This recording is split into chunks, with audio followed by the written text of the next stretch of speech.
하나님, 폭풍 같은 한 주를 보내고 주님 앞에 섭니다. 내 뜻대로 되어지지 않는 인생의 문제들, 그 수많은 질문들을 잠잠케 하실 주님 앞에 마음의 고요를 구합니다. 주님, 우리를 긍휼히 여기사 찬양 중에 어루만지시고 말씀 중에 듣게 하옵소서. 그 은혜로 나의 마음의 공간을 채우시옵소서. 주님, 이 시간 영과 진리로 들리는 우리의 예배 가운데 함께 하실 줄 믿습니다. 우리의 영원한 빛 되신 예수 그리스도의 이름으로 기도합니다. 아멘.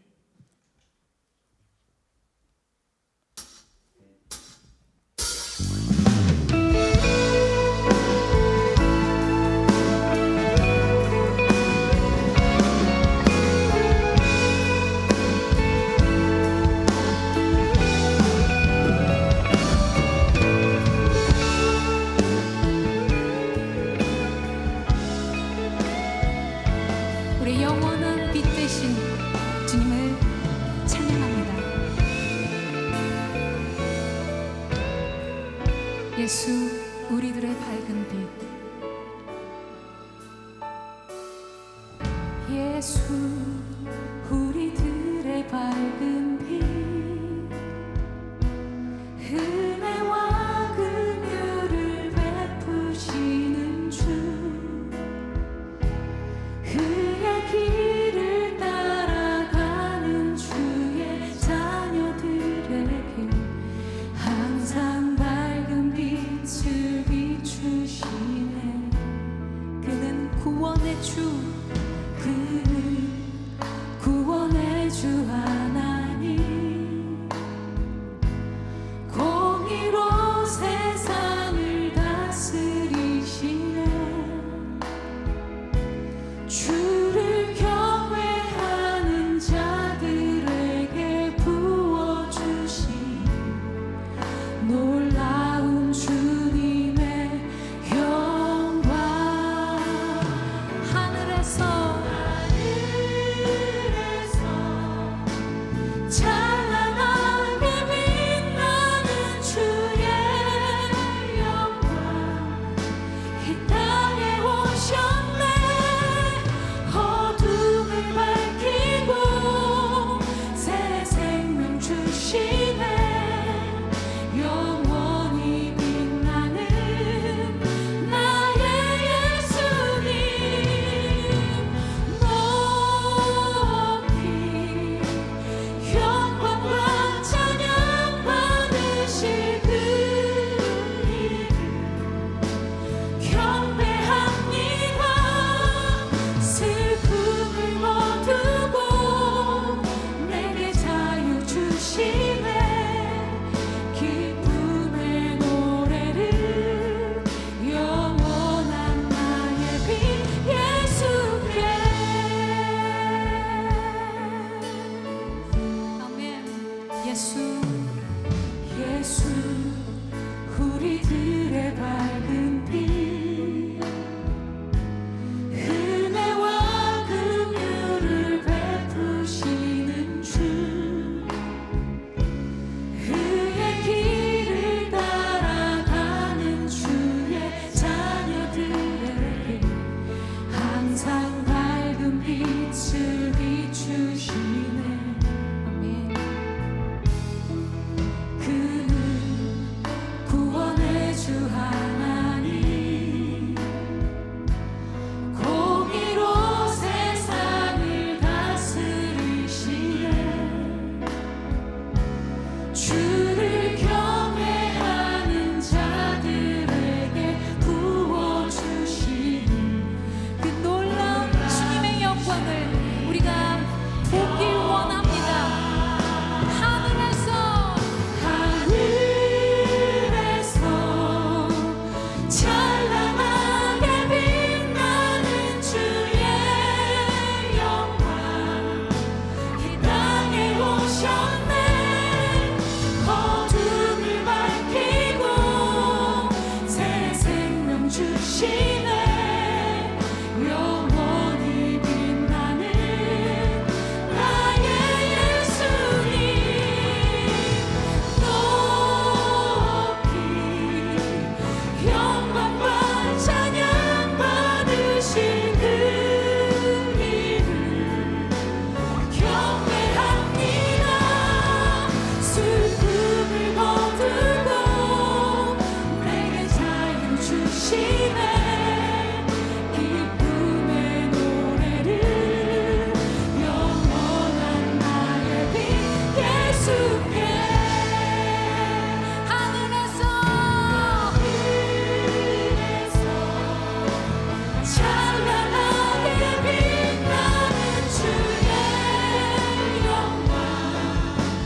죽으시고 다시 사신 생명의 주 우리 위해 죽으시고 다시 사신 생명의 주 우리 위해 죽으시고 다시 사신 이것이 복음입니다.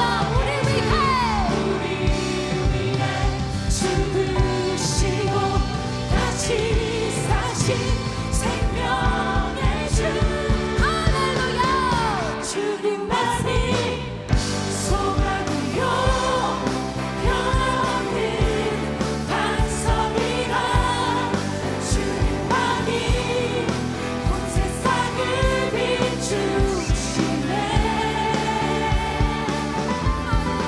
주님께서 부활하신 우리 구주 평강의 왕 주님은 모든 자의 소망 되시니 한번 고백합시다. 주님만이 소망이요 변함없는 반석이라 주님만이 온 세상을 비추시네 또 죽음에서 부활하신 우리 구주 평강의 왕 주님은 모든 자의 소망 되시니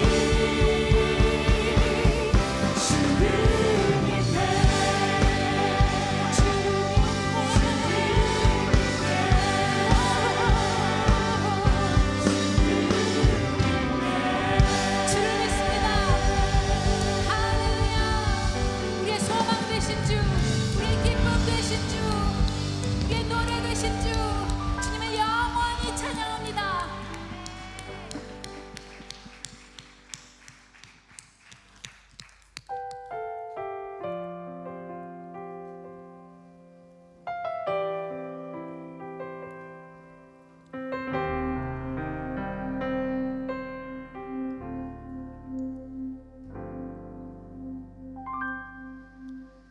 말씀 앞에서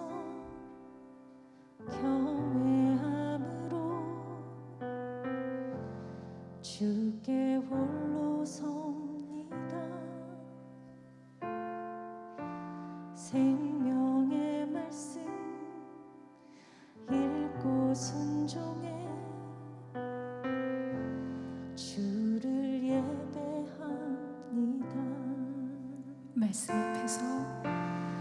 말씀 앞에서 경외함으로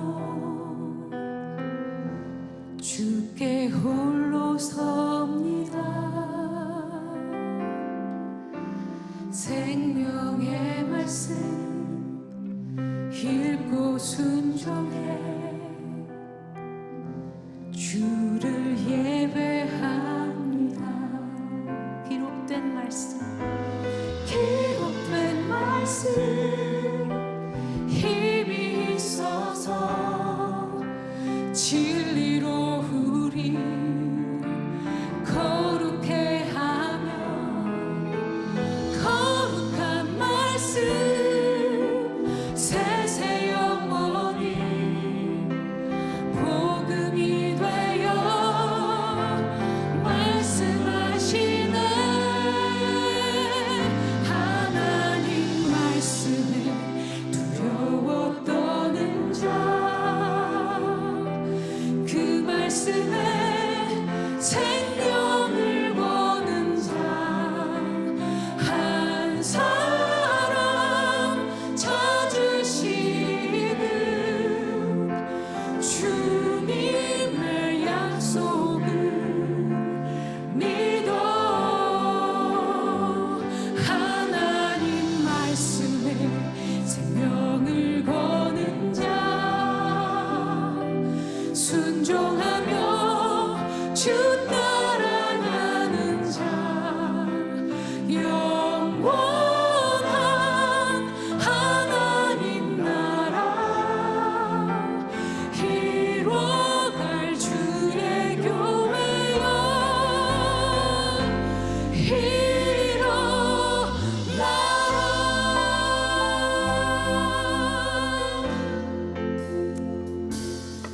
앞에서 우리를 새롭게 하신 그 주님을 찬양합니다.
주님, 우리가 여기 있습니다.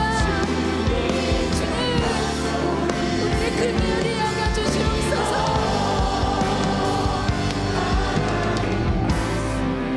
생명을 거는 자, 아멘. 순종하며 주 따라가는 자, 영원한 하나님 나라 기워갈 주의 교회여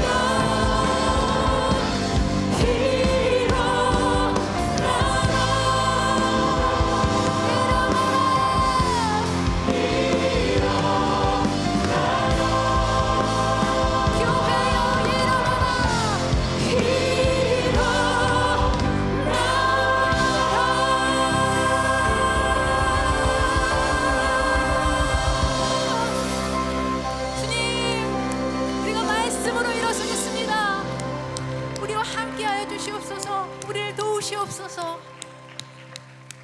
아멘. 주님께 모든 영광을 올려드립니다. 이제 예배를 위해서 함께 기도합시다. 말씀을 전하실 최성은 목사님을 위해 우리 온 마음 다해 성령의 기름 부으심이 있기를, 그 말씀으로 우리의 영혼이, 영혼 육이 새롭게 소생되기를 간절히 소망하는 마음으로 오늘 그 은혜, 풍성한 은혜 가운데 우리가 풍요를 누릴 수 있도록 간절한 마음으로 기도하며 나아갑시다. 주님, 오늘 말씀을 통해서 우리를 새롭게 하실 주님을 찬양합니다. 하나님, 최성원 목사님 그 입술에 주님 함께 하시고 그 말씀이 선포되는 모든 것들을 통해 우리가 다시 한번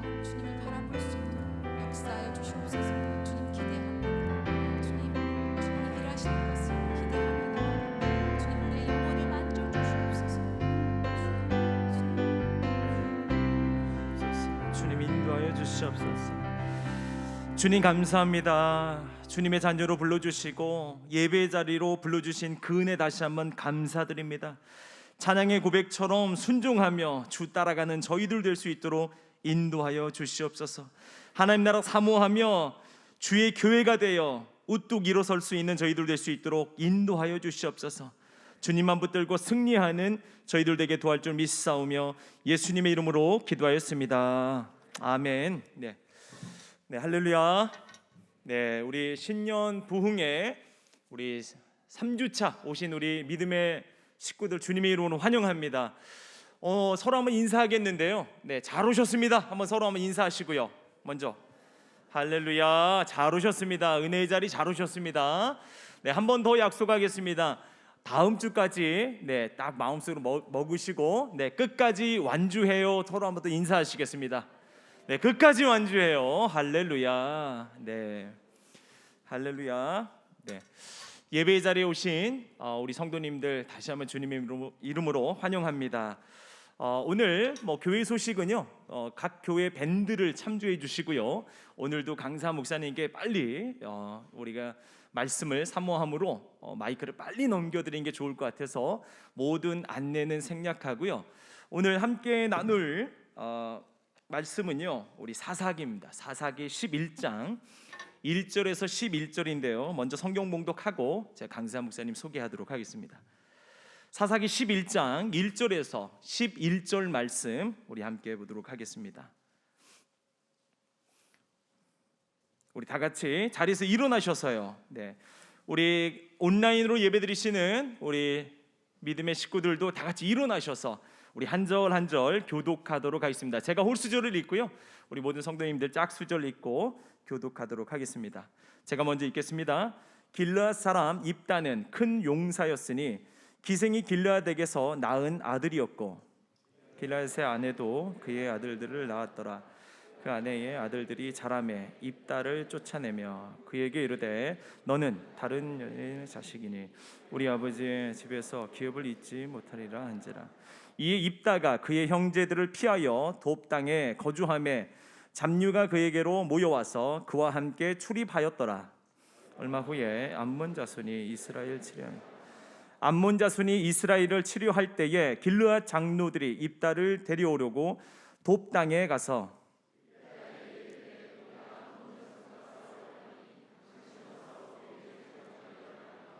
입다가 길르앗 장로들에게 이르되 너희가 전에 나를 미워하여 내 아버지 집에서 쫓아내지 아니하였느냐? 이제 너희가 환난을 당하였다고 어찌하여 내게 왔느냐 하니라. 그러므로 길르앗 장로들이 입다에게 이르되 이제 우리가 당신을 찾아온 것은 우리와 함께 가서 암몬 자손과 싸우게 하려 함이니 그리하면 당신이 우리 길르앗 모든 주민의 머리가 되리라 하며 입다가 길르앗 장로들에게 이르되 너희가 나를 데리고 고향으로 돌아가서 암몬 자손과 싸우게 할 때에 만일 여호와께서 그들을 내게 넘겨주시면 내가 과연 너희의 머리가 되겠느냐 하니 길르앗 장로들이 입다에게 이르되 여호와는 우리 사이의 증인이시니 당신의 말대로 우리가 그렇게 행하리라 하니. 다 같이 읽습니다. 시작. 이에 입다가 길르앗 장로들과 함께 가니 백성이 그의 자기들의 머리와 장관을 삼은지라. 입다가 미스바에서 자기의 말을 다 여호와 앞에 아뢰니라. 아멘. 네, 자리에 앉겠습니다. 네, 오늘 말씀을 전해 주실 우리 최성은 목사님, 지군촌 교회 담임 목사님으로 섬겨 주시고 계시고요. 자, 이렇게 한번 소개해 드리고 싶어요. 여러분, 순두부 뭐가 맛있습니까? 1대, 2대, 3대. 예?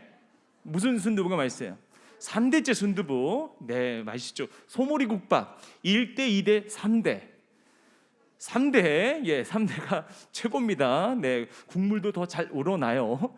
네, 지구촌 교회 3대 담임 목사님으로 부임하신 목사님 부임하시고 지구촌 교회가 되게요 젊어지고요, 사역을 더 정말 생동감 있게 하고 있는 소문 다 들으셨을 겁니다. 들으셨죠? 네. 참고로 제가 3대. 네, 감사합니다. 예, 여기까지. 예, 감사합니다. 지난주 김병삼 목사님께서는 제게 사석에서 뵀을 때 마음이 되게 따뜻하셔서 식사 맛있게 하세요라고 해주셨다면 최성훈 목사님과 교제할 기회가 많았거든요. 마음이 더 따뜻하세요. 더 따뜻하셔서 식사 맛있게 하세요가 아니고요, 식사를 사주세요. 최성훈 목사님 식사를 사주세요. 더 따뜻하세요. 네, 아마 다음 주 최병남 목사님은 밥을 해줘야 될 것 같은데 어떻게 네, 식사를 사주셨고요. 우리 방수윤 목사님과 너무나 정말 친하게 잘 지내시는 목사님이시고요. 방수윤 목사님 찬스로 오늘 모시게 됐습니다. 일정이 너무 바쁘세요. 근데 오늘 정말 방 목사님 찬스로 여기 오셔서 방 목사님께 여쭤봤어요. 최성훈 목사님을 어떻게 소개하면 될까요? 라고 말씀드렸더니 이렇게 보면 현빈이 보인다고 꼭 해달래요. 네, 이렇게 보면 현빈이 보인다고. 네, 그리고 이렇게요 하고 제가 박 목사님 이렇게 봤더니 신승훈이 보이더라고요. 박 목사님. 그러니까 그렇습니다. 교계의 자랑입니다. 그리고 우리 지역의 또 기쁨입니다. 우리 최성훈 목사님 나오실 때 원천교회가 할 수 있는 최고의 환영으로 모시도록 하겠습니다. 할렐루야.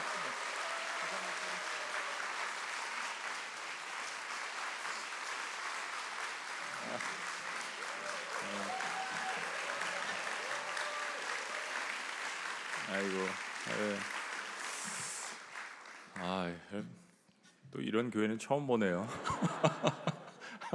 네. 너무 감개무량합니다. 왜냐하면 제가 고향이 수원이거든요. 그리고 저는 24년 전에 이제 한국을 떠났다가 지금 이제 들어온 지 이제 3년 정도 됐습니다. 이제 그래서 고향에 온 듯한 그런 느낌이 들어요. 그리고 또 아시는 얼굴들도 너무 많으시고 낯설지 않고, 그래서 제가 준비한 설교가 사실은 야곱 설교였습니다. 야곱이 20년 만에 이렇게 그 귀소 본능이 있어서 돌아오잖아요. 그리고 저희 신년 특별 새벽 기도회를 창세기를 계속하고 있는데 1월 첫째 주의 주제가 야곱이었습니다. 야곱을 계속 설교하고 원천 침례교회에서는 이제 12월에 섭외를 받아서 야곱을 하면서 좀 이렇게 간증도 하고 그러면 너무 좋겠다 이 생각을 했는데, 제가 본문이 같은 것 같다라는 그런 그 이야기를 어디서 듣고서 김요셉 목사님이라는 분의 설교를 제가 이렇게 들어보니까 저희 교회 특세 설교를 다 요약을 하신 것 같더라고요. 그래서 제가 다시 한번 쭉 듣고 참 은혜를 많이 받았는데 도저히 그 설교를 할 수가 없는 거예요. 이미 하셨기 때문에. 그리고 이번에 주제가 또 Love Jesus, 그래서 예수님 그 사랑, 요한복음 21장이잖아요. 그래서 이제 그 말씀을 딱 준비를 했는데 다음 주에 오시는 분이 그 또 본문이라는 거예요. 그래서 저는 또 다른 사람들한테 피해를 주는 걸 싫어하거든요. 그래서 설교 준비를 저희 교회 설교 준비 주일날 해야 되는데 4개의 본문을 가지고 같이 오신 목사님은 아세요. 어느 때보다도 이 말씀을 준비하는데 너무 어려움을 겪었습니다. 근데 오늘 와서 하나님 왜 이렇게 설교 다른 데 가서 부흥회 한 번 하는데 이렇게 어려움을 주세요 했는데, 여러분들의 그 찬양하시는 그 목소리, 이제 앞에 앉으면은 귀가 뒤에 있는 소리가 다 들리잖아요. 여러분들 찬양하시는데 앞에 찬양대도 그렇지만은 우리 프레이즈 앤 워십 팀도 그렇지만은 여러분들 이 교회 전체가 한 마음이 되어서 하나님 앞에 찬양하는 그런 것을 느꼈습니다. 별로 감동이 없으신 거. 정말 그런 마음이 들었어요. 이제 성전이 사실 이 신약 시대를 지나서 지금 이 시대는 성전이라기보다는 예배당이죠. 예배를 지금 이제 드리시는 이 건물인데, 이런 이제 예배당이 생기니까 여러분들이 더 마음 모아서 한 마음으로 이렇게 예배를 드리신다는, 그게 저는 이제 외부인이잖아요. 그게 너무 느껴지는 거예요. 예배를 사모하시고 또 신년 이렇게 1월 달에 말씀을 사모하시고, 이게 마음 가운데 굉장히 느껴져서 제가 가끔 이제 설교하다가 울컥하고 잘 울기도 합니다. 그래서 아까 현빈이라고 이야기는 하셨는데 별명은 울보 목사예요. 근데 아까 이렇게 찬양하고 기도하시는데 울컥하더라고요. 그래서 눈물이 좀 많이 났었습니다. 현빈이라는 별명은 절대 제가 지은 별명이 아닙니다. 이 어디서 어떻게 이렇게 생겼는지 모르겠는데 그 뭐 미국에서부터 이렇게 따라다니는 별명인 것 같은데 아마 턱선이랑 이 뒷모습이 좀 닮았다는 그런 이야기들을 많이 하세요. 저희 지역에서 이제 탄천을 이렇게 가끔 걸어가는데 성도님들이 이제 아시면서도 모르는 척 하실 때가 있고 이제 오셔서 이야기하실 때도 있는데 너무 반갑게 이제 저희는 이제 셀그룹을 하기 때문에 목사님이 오셔가지고 반갑게 막 이렇게 막 이야기를 하시다가 목사님 별명이 뭔지 아세요? 그러시는 거예요. 내심 이제 엄청 기대를 하면서 뭐 그 답을 하시겠지 그렇게 이야기를 하셨는데 제 별명이 1km 밖의 현빈이라는 거예요. 아니 100m만 해도 보이지가 않는데 저 뒤에 계신 분 형상도 잘 안 보이는데 1km 밖의 현빈은 또 무슨 소린가. 그래서 저를 이렇게 불쌍히 여기시고 붙여주신 별명이 아닌가 그런 생각이 듭니다. 오늘 참 속에 특별했습니다. 이계호 목사님 밥을 계속 제가 사야 될 것 같은. 고향에 김자하 목사님이 저희 담임 목사님이셨고요. 또 김효세 목사님과 저는 7살 차이인데 제가 고등학교 3학년 때 그때 이제 미국에서 오셔가지고 뭐 26살, 27살 박사학위를 마치시고 이제 그 유스 파스터 그러니까는 이제 학생부 전도사님 실습 전도사님이셨어요. 그래서 수원중앙침례교는 저희 모교이기도 하고 저는 또 수원이 출신이기도 하고 그렇기 때문에 원천침례교회랑은 뗄래야 뗄 수 없는. 그리고 여러분 저쪽에 이제 학교 있잖아요. 그 성화관이었나 옛날에 이대철 목사님 맞으시죠? 마스크를 쓰고 계셔가지고 그 성화관 거기 그 할 때 제가 군대 제대하고 벽돌을 날랐습니다. 군복 입고. 제가 상당히 그 기여를 한 면이 있어요. 이 원천침례교회 그런 마음으로 또 여기 이거 그 오프닝 그 저기 예배할 때 제가 와서 기도했습니다.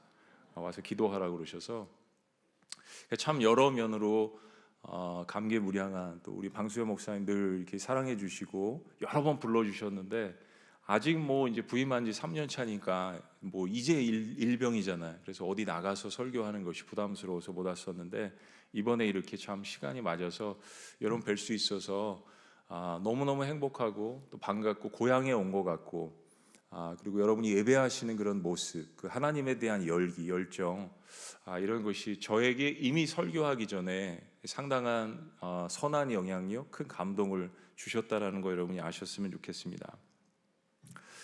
대부분 원천 그 학교 때문에 이렇게 연관돼서 젊은 그 우리 그 부부 성도님들이 굉장히 많이 앉아 계신 것 같아요. 핸드폰이 있으면 이렇게 사진을 한번 찍고 싶은 마음이 드네요. 우리 김효세 목사님이 사진을 찍으신 것 같은데 정말 그런 느낌이시네요.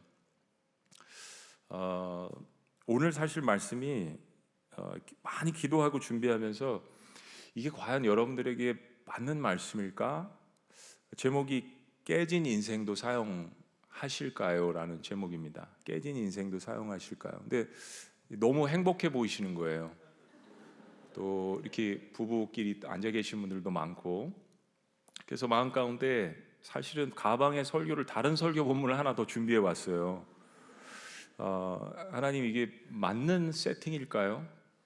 텍스트는 뭐 좋은 말씀이지만 컨텍스트가 상황이 이분들에게 맞는 말씀일까요? 근데 가끔 하나님께서 그런 말씀을 주십니다. 내가 오늘 한 영혼을 찾는다. 내가 오늘 한 가정을 찾는다. 제가 하나님 안 맞는 것 같아요. 그러면 하나님께서 꼭 주시는 말씀이 내가 오늘 한 영혼을 찾는다. 그 말씀을 동일하게 오늘도 주셨습니다. 매주 화요일 날은 이제 저희 그 지구촌 교회가 전체 회의를 많이 하는 날입니다. 큰 그룹, 대그룹, 소그룹 뭐 이렇게 해가지고 저는 이제 부소장 목사님들과 심도 있게 몇 시간씩 회의를 하는데 저는 이제 회의를 별로 안 좋아하거든요. 근데 회의를 해야만 하는 그런 결정해야 되는 상황들이 많기 때문에 회의를 하는데 회의를 할 때 반드시 제가 하는 것이 셀그룹 나눔입니다. 그래서 저는 그분들을 하나의 셀그룹, 소그룹으로 생각하고 1시간 정도 주일날 말씀을 가지고 말씀을 깊이 있게 나눕니다. 재작년이었던가요? 제가 예배 시리즈를 설교를 하는데 그때 이제 가정에 대한 것들을 많이 주제로 삼아서 말씀을 같이 나누고 간증을 했습니다. 와, 근데 이 목사님들 그 간증과 말씀 나눔을 들으면서 얼마나 저희들이 같이 함께 눈물을 흘리고 그랬는지 모르겠어요. 오늘 한 목사님은 부모님이 이혼하신 가정에서 자라셨습니다. 그 사모님을 만났는데 사모님이 역시 이혼한 가정에서 자라신 거예요. 그 간증을 하시는데 그냥 짤막하게 두 마디를 하는데 그 자체로 마음이 뭉클하더라고요. 또 한 분은 10년째 치매를 앓으시는 그 어머님을 모시고 계시는 목사님이 계셨습니다. 얼마 전에 코로나 팬데믹 때문에 1년에 한 차례 두 차례 대면도 못하는 그런 상황 가운데에서 2년 그렇게 지내시다가 양로원에서 소천을 하셨습니다. 그런 그 어려움 나누시는 부분도 있었고요. 또 어느 목사님은 어머니께서 젊으셨을 때 허리를 다치셨어요. 그래서 평생 허리가 이렇게 꼬부라지셨는데 초등학교 중학교 다닐 때 그 모습이 너무 부끄러워서 어머님을 피해 다녔던, 그리고 지금은 그게 너무 마음이 아프다는 간증을 해주셨습니다. 한 목사님은 굉장히 건강해 보이는데 사실은 몇 년 전에 아버님을 위해서 간을 이식한 목사님이 계셨습니다. 아버지 날 설교할 때마다 자신의 간을 이식한 아버지가 생각이 나는 거예요. 오늘 한 목사님은 아버지 날 어머니 날이 너무 싫다는 겁니다. 두 부모님께서 목회를 하셨고 목사님 사모님이셨는데 아주 어버이날만 되면은 너무 괴로워서 교회를 오고 싶지 않을 정도로 마음에 그 상처가 많으신 목사님의 고백도 있으셨습니다. 어느 한 목사님은 자녀를 입양을 하셨어요. 근데 여러분도 아시다시피 얼마 전에 우리 정인이 사건이 있었잖아요. 입양이라는 것이 그리스도인으로서 너무나도 선한 일이고 우리 시대 이 사회에서 꼭 해야 되는 그런 일임에도 불구하고 그 한 사건의 단면으로 인하여서 입양한 많은 가족들이 아픔을 겪는데 이 목사님이 역시 그런 그 아픔에 대해서 같이 나눠주셨습니다. 한 목사님은 아버님이 어렸을 때 오랫동안 교회에서 사찰 집사님으로 지내셨습니다.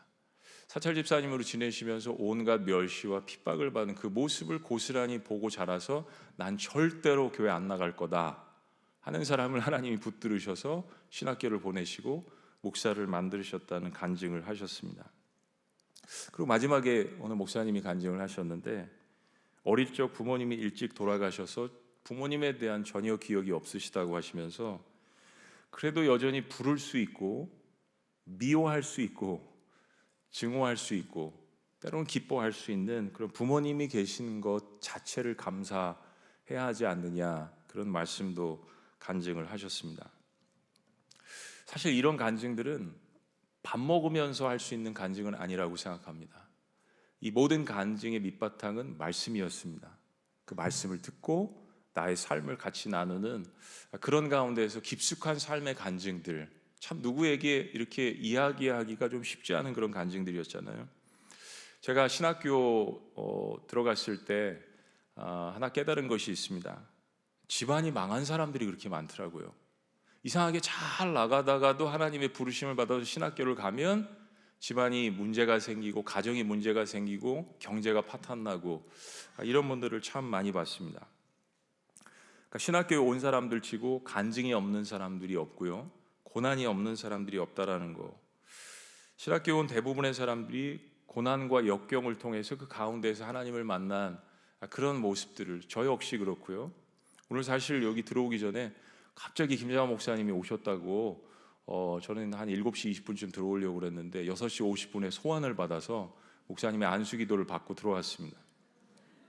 목사님께서 하시는 말씀이 요즘 설교는 이렇게 막 딱딱하게 하면 안 되고 간증을 깃들여서 해야 된다고 그 얘기를 하시는 거예요. 그래서 김효세 목사님이 그 야곱 설교 하시는 바람에 제가 그때 간증을 하려고 그랬는데 목사님 오늘 입 따라서 간증이 별로 힘들 것 같습니다. 그런 얘기를 말씀해 주셨어요. 근데 모든 사람들이 간증이 있죠. 제가 이제 미국에서 목회를 할 때 미국에는 이제 그 서든 베프티스트 남침례교 신학교가 6개가 있습니다. 그게 참 미국 복음주의를 이끌어 나가는 든든한 신학교들이에요. 그 중에 하나 지금은 이제 LA에 있지만은 게이트웨이 세미너리라고 이제 LA로 옮겼는데 거기에 이제 제프 올즈라는 총장님이 계십니다. 그분을 초청을 해서 제가 미국에서 목회했던 교회에서 이제 부흥회를 한 적이 있습니다. 그때 이 목사님이 오셔서 설교했던 타이틀이 뭐냐면 God can use a broken family. 하나님은 깨어진 가정도 사용하실 수 있다 라는 설교 부흥의 주제였습니다. 이 목사님은 그 어렸을 때 알코올 중독자 아버지 밑에서 자라셨는데요. 아버지가 어머니를 계속 그 폭행을 하고 안 좋은 언어를 계속 쓰시고 그 밑에서 자라셨어요. 그래서 하나님을 참 미워했고 어려운 가운데서 자랐는데 나 같은 사람도 하나님께서 부르셔서 목회자로 세워주시고 그리고 이제는 한 신학교에 덕망이 있는 신학교의 총장으로 세워주셔서 그런 후학들을 양성할 수 있다면 여러분 같은 사람은 하나님께서 어떻게 사용하실 수 있을까요? 라는 말씀을 하셨던 것이 저희들에게 참 큰 은혜가 됐습니다. 하나님은 온전한 가정에서 성장한 사람만 쓰시는 것이 아니죠. 우리가 추구하는 어떤 그 가정의 모델은 특별히 원천침례교회는 학교랑 연결되어 있어서 가정에 대한 중요성을 많이 이야기를 하시잖아요. 우리가 추구하는 가정은 성경적이어야 하고 건강해야 하고 사랑이 있어야 하고 인격적이어야 합니다. 그게 우리의 목표고 또 우리 자녀들에게 그러한 가정을 물려주기 위해서 우리가 사실은 최선을 다하는 것 아니겠습니까? 우리는 장성에서 배우자를 만나서 가정을 만들어갈 때 우리의 과거를 뒤로 하고 이 부분을 선택을 할 수 있습니다. 내가 이런 삶을 살아왔기 때문에 자녀들에게는 좋은 가정을 물려주리라. 이 부분은 선택을 할 수 있어요. 근데 우리가 선택을 할 수 없는 부분이 있죠. 그래서 내가 태어날 때 나의 부모를 선택할 수가 없습니다.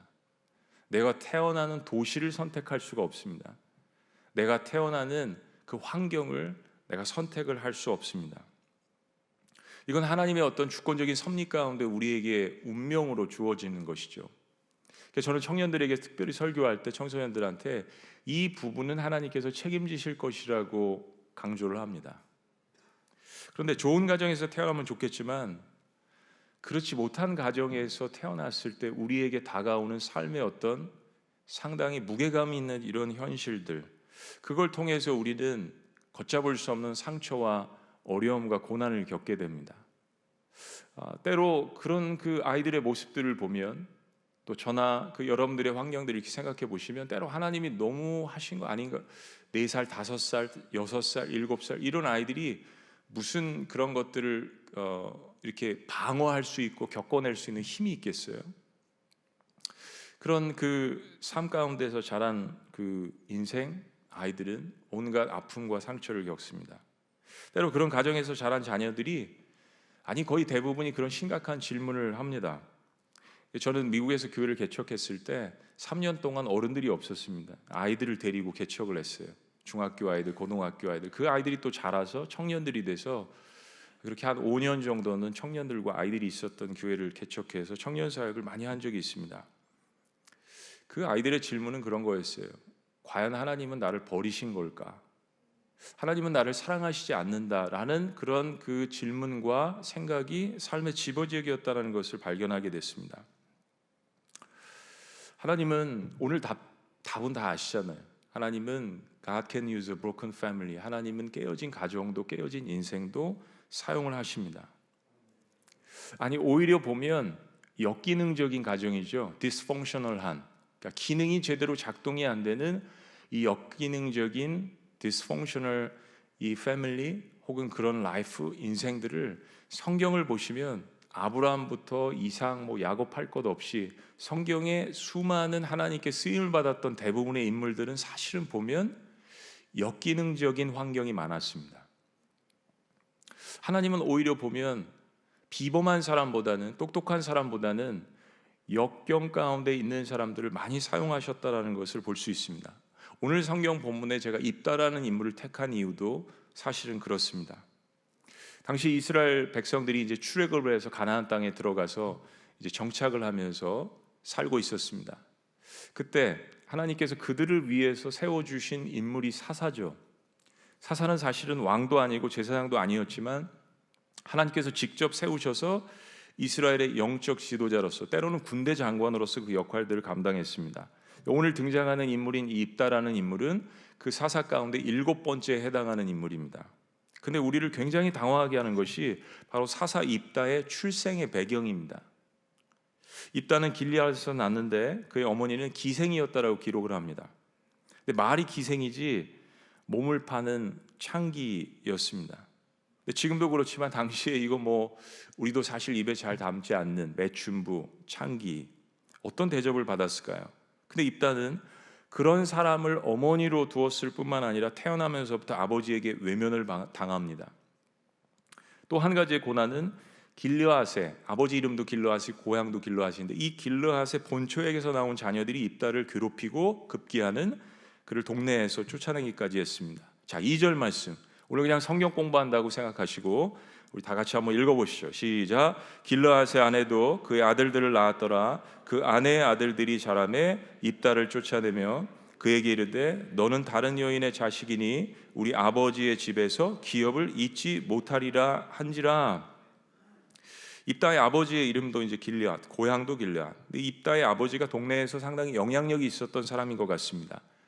데니엘 블락이라는 유명한 구약학자가 입다에 대해서 이야기하기를 입다의 어머니는 히브리인이 아닌 가나안 땅에 살았던 창기라고 그렇게 이야기를 합니다. 왜냐하면 입다의 이름의 뜻이 신이 여신다라는 뜻인데 이 신이 이스라엘의 여호와 하나님을 가리키는 야훼 신이 아니라 가나안 땅에 있었던 이방 신들을 가리킨다라고 이야기합니다. 그래서 입다의 어머니는 가나안 여인이었고 더군다나 몸을 파는 그러한 창기였다라고 이야기를 합니다. 입다를 낳는데 책임이 있었던 입다의 아버지는 입다를 위해서 아무런 보호도 해주지 않습니다. 어린 마음에 얼마나 많은 상처를 받고 자랐을까요? 입다는 말 그대로 무참히 버려진 사생아였습니다. 이 땅에 태어나지 말았어야 되는 것 같은 그러한 인생. 그의 배다른 형제들이 입다에게 생명을 위협하기까지 합니다. 그래서 입다는 이복 형제들을 피해서 도비라는 땅으로 도주를 하게 됩니다. 왜 이복 형제들이 입다를 그렇게 미워했을까요? 사실 배다른 형제 아니겠습니까?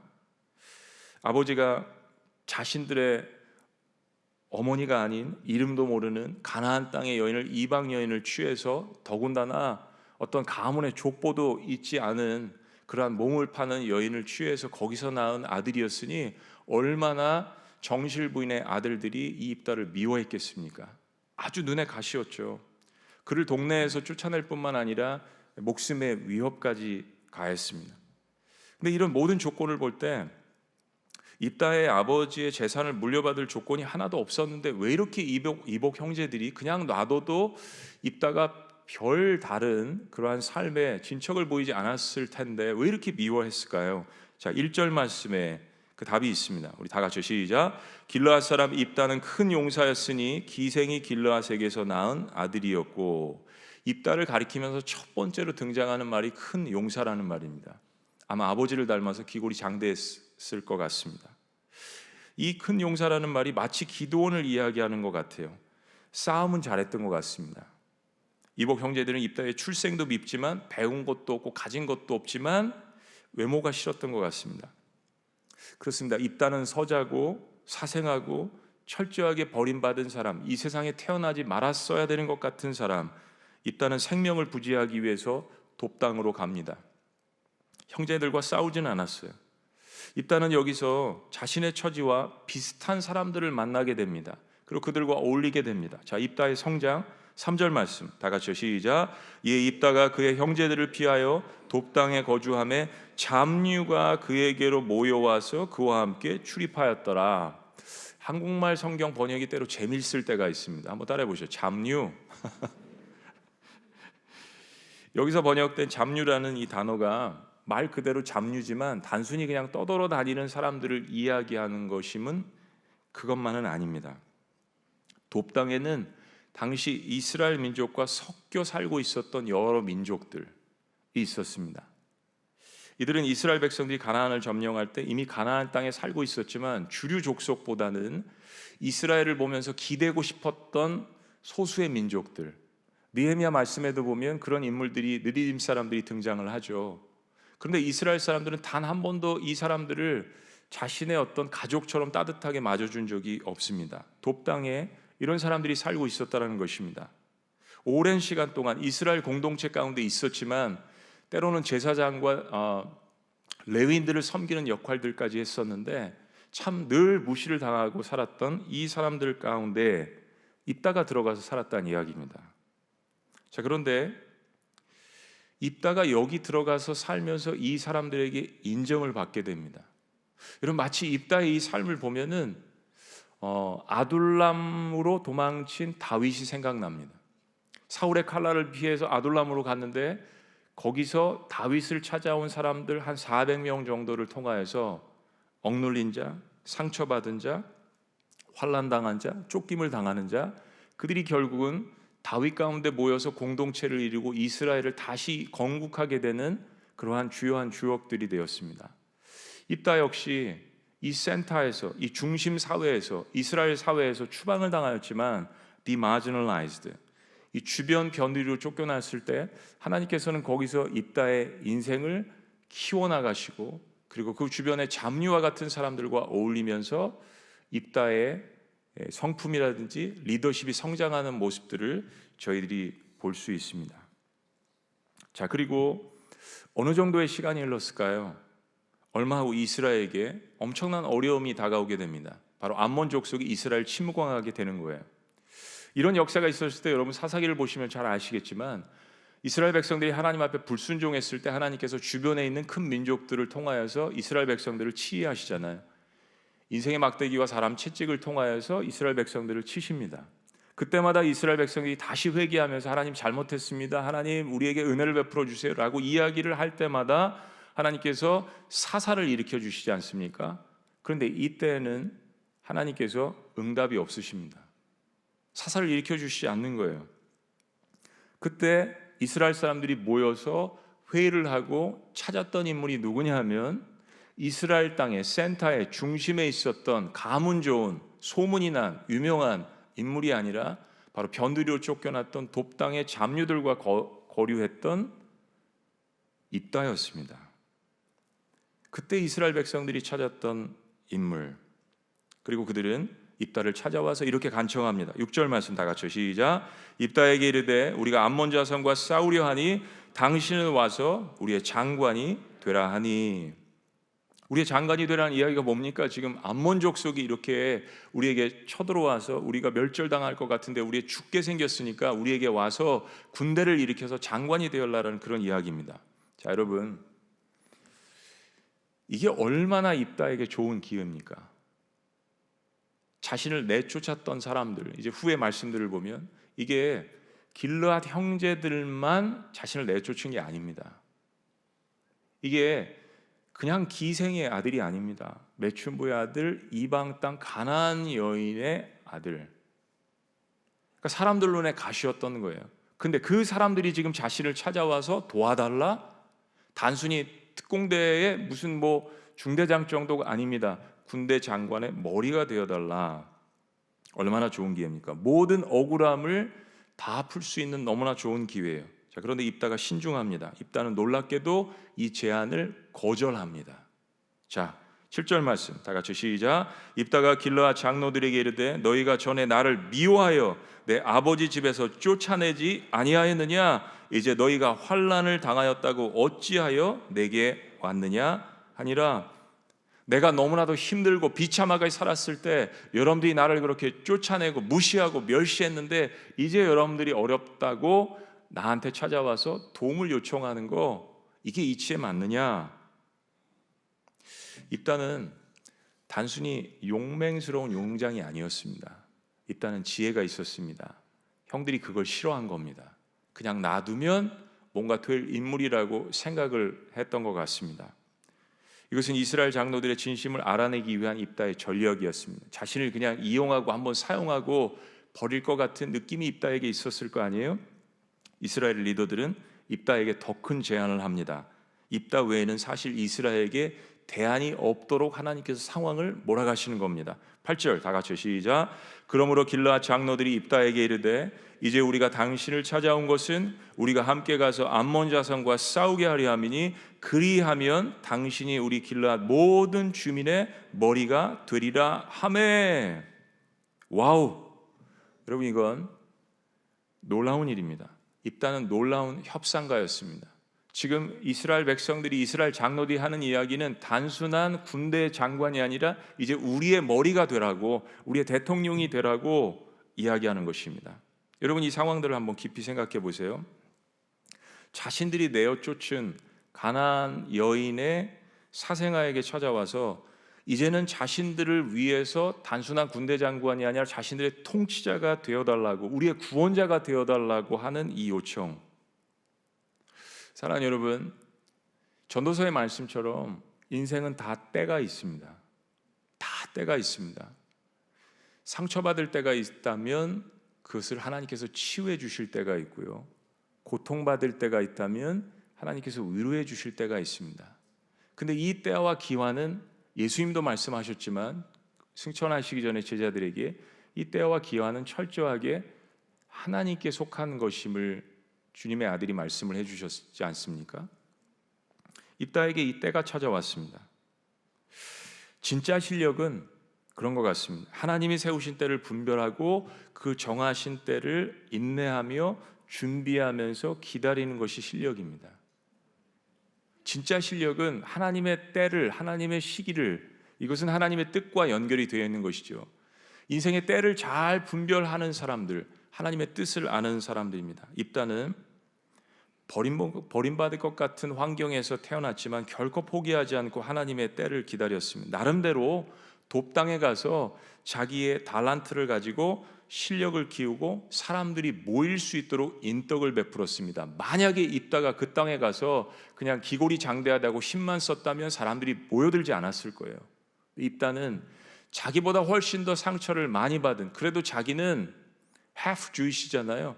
반은 유대인 이스라엘 사람이잖아요. 그러나 그 잡류들은 이스라엘 민족에게 들어가고 싶어도 단 한 방울의 피가 섞이지 않은 그런 사람들이었습니다. 자신보다 훨씬 더 상처가 많은 것 같은, 하나님은 뭔가 알고 있고 그 예루살렘 성전에도 들어가 보고 싶고, 여러분 신약에도 그런 사람들이 많았죠. 이디아포에서 온 내시장관, 하나님의 말씀을 알았고 듣고 싶고 누군가가 이걸 나에게 깨우쳐 준다면 나 여호와 하나님을 믿을 거야.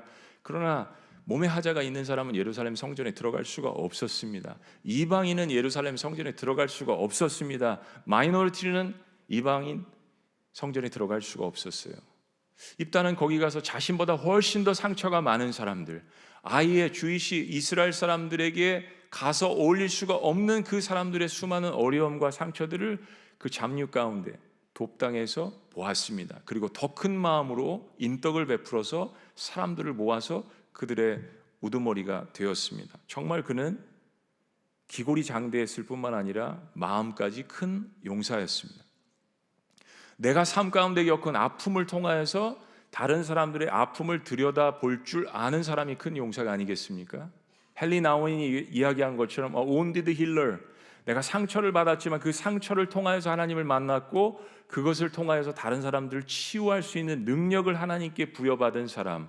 여러분이 1절에 입다가 큰 용사라고 하나님께서 말씀하신 것은 그런 의미가 아닐까 생각을 해봅니다. 자신도 도망자요, 버림받은 자였지만 입다는 주변에 모여든 사람들을 그의 품으로 끌어들였습니다. 입다의 능력이 어디서 나왔는지 다음 구절에 하나님이란 단어가 등장합니다. 자, 9절 말씀 다 같이 시작.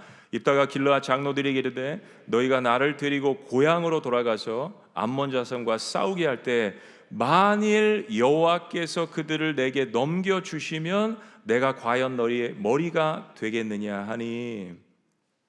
저는 입다의 삶을 묵상하면서 9절의 이 한 말씀이 가슴이 참 뭉클합니다. 뭉클해요. 첫째는 9절에 너희가 나를 데리고 고향으로 가서, 자기 스스로는 고향으로 돌아갈 수 없는 신세잖아요. 근데 사람들이 와서 자기를 고향으로 데리고 가는 이 장면에 마음이 뭉클합니다. 우리가 야곱의 이야기를 들으셨지만 야곱 스스로는 그 땅으로 돌아갈 수가 없었어요. 오죽하면 하나님께서 돌아가라고 약속을 하셨지만 모든 가족들을 다 야복강가 서쪽으로 나루터로 옮기고 자신은 동쪽에서 하나님과 씨름을 했을까요? 하나님 한 번 더 보여주세요. 한 번 더 보여주세요. 하나님 저를 축복하시지 않으면 제가 놓지 않겠습니다. 그런데 입다 역시 마찬가지인 것 같아요. 자신은 스스로 돌아갈 수 없습니다. 그런데 이스라엘 땅에 있는 장로들이 우두머리를 찾아와서 데리고 가려고 합니다. 그때 입다가 한 두 번째 고백, 신앙 고백이죠. 만일 여호와께서 그들을 내게 넘겨주시면. 사랑하는 여러분, 이 중요한 묵상입니다. 이 한 구절이 입다의 신앙이 담겨져 있습니다. 입다는 내가 만약 싸워서 이기면이라고 이야기하지 않았습니다. 사랑하는 여러분, 제가 입다에게 은혜를 받는 것은 입다가 이 정도로 컸다면 저 같으면 암몬 족속이랑 결탁을 해서 이스라엘 백성들을 싹 없애버렸을 거예요. 돕당에서 그 잡류들과 힘을 합세해서 우두머리가 되었는데 암몬 족속과 결탁하며 자신의 인생을 파멸시켰고 자신을 이스라엘 땅에서 추방했던 그 길르앗의 형제들 그리고 이스라엘 장로들 그들을 무참하게 살육하고, 아니요, 저 같았으면 그랬나요? 그렇게는 안 했을 것 같아요. 너무 멀리 나갔나요? 여러분은 어떠세요? 우리 같았으면 이게 보이는 수잖아요. 왜 암몬 족속과 입다가 싸워야 되죠? 왜 이들의 청을 들어야 하죠? 누가 보든지 입다는, 이스라엘 백성들이 찾아왔다면 암몬 족속에게도 입다는 알려진 인물입니다. 그런데 입다의 신앙 고백을 보세요. 만일 여호와께서 그들을 내게 넘겨주시면, 입다는 내가 만약 싸워서 이기면 자신의 힘을 과시하지 않았습니다. 저는 이 말씀에 가슴이 뭉클하더라고요.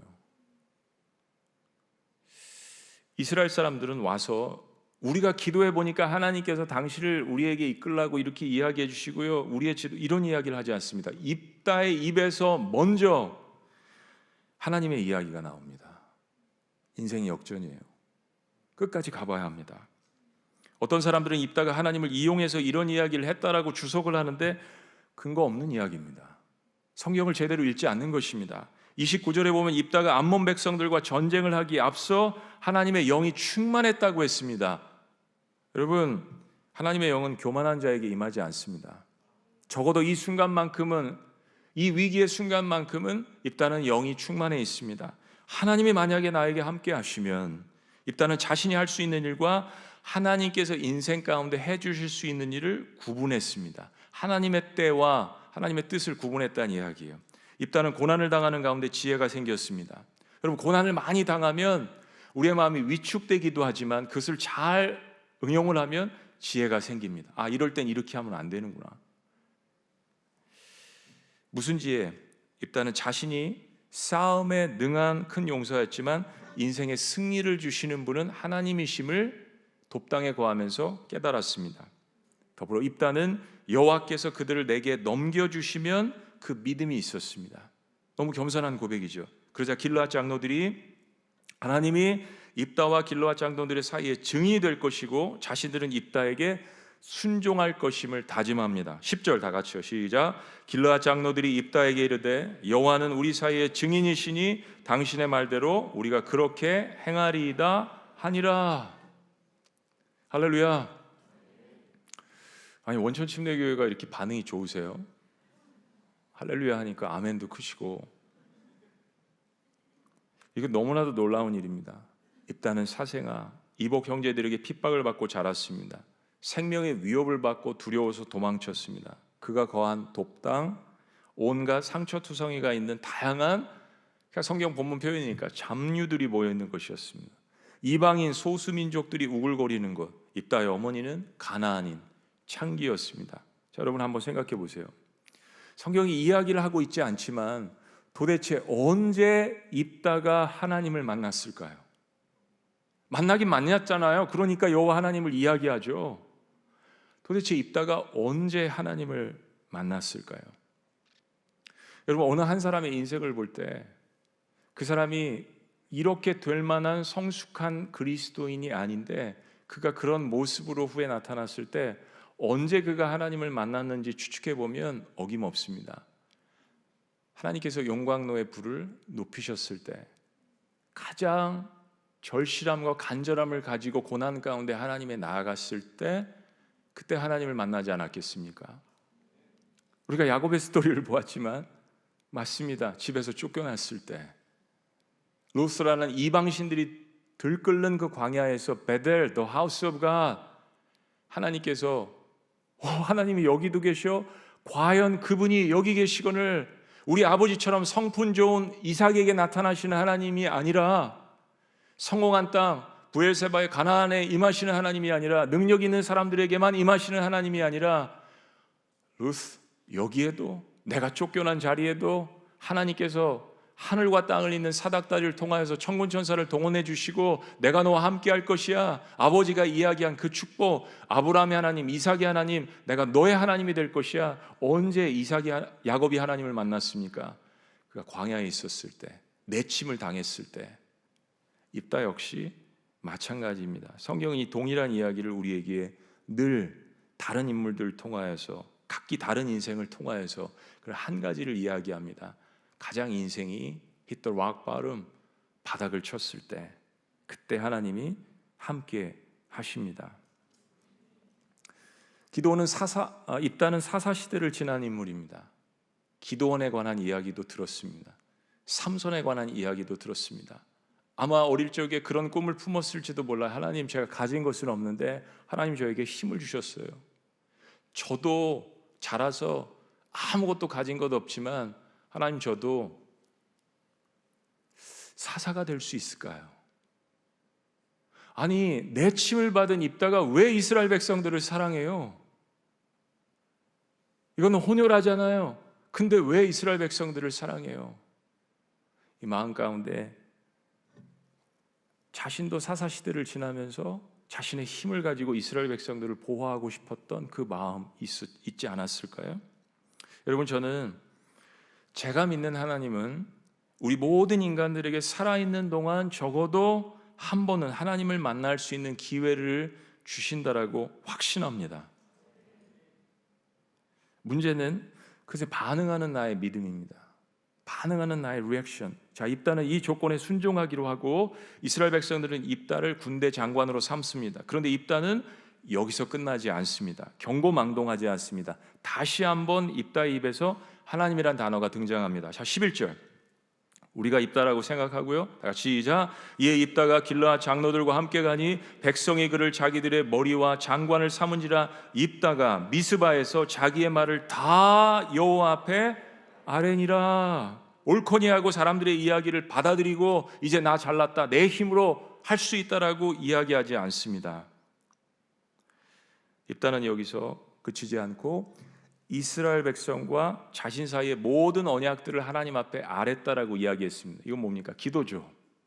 한 번 더 하나님 앞에 제가를 받고 기도하고 나아갑니다. 미스바가 어디입니까? 이스라엘 백성들의 사실은 나중에 영적인 장소가 되잖아요. 입다는 여기서 모든 것을 하나님 앞에 기도하며 이스라엘 백성들과 하나님 앞에서 언약을 맺습니다. 그냥 입다가 자신의 힘을 가지고 그걸 보고 찾아온 이스라엘 백성들의 장로들과 함께 그냥 거기서 딜을 하고 언약을 해도 되는데 하나님 앞에서 언약을 합니다. 하나님 앞에서. 어떻게 이런 인물을 잡육하고 하는 돕당에서 하나님께서 키워내셨을까요? 센터가 아닙니다. 도시가 아니었습니다. 주변이었어요.